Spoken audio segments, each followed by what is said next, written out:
پاکستان کے لیے ہے۔ میں عمران خان سے ایک سوال کرتا ہوں، کیا پاکستان کا خزانہ غریبوں نے لوٹا تھا؟ پاکستان پر جو قرضہ چڑھا ہے کیا وہ غریبوں کی جیبوں میں گیا ہے؟ ڈالر کہاں سے کہاں پہنچ گیا؟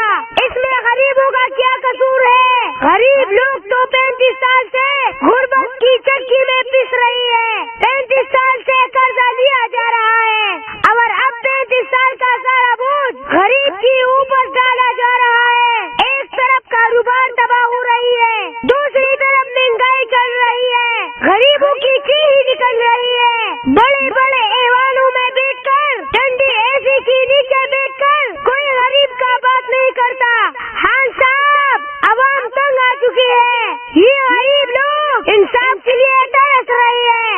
جس نے پاکستان کو بے دردی سے لوٹا ہے ان کو اسلام آباد اسمبلی کے سامنے الٹا لٹکانا پڑے گا۔ صدر اور وزیر اعظم سے لے کر چھوٹی چھوٹی دلالوں تک کسی نے اس ملک پر ترس نہیں کیا ہے۔ ان کی پیٹوں سے پیسے نکالنے ہوں گے، سب عوام مطمئن ہو جائے گی۔ اور خان صاحب، جب تک یہ مہنگائی ہے اس کو برداشت کرنا مشکل ہو گیا ہے۔ اس مہنگائی کی وجہ سے لوگ مجبوراً غلط راستہ اختیار کریں گے، قتل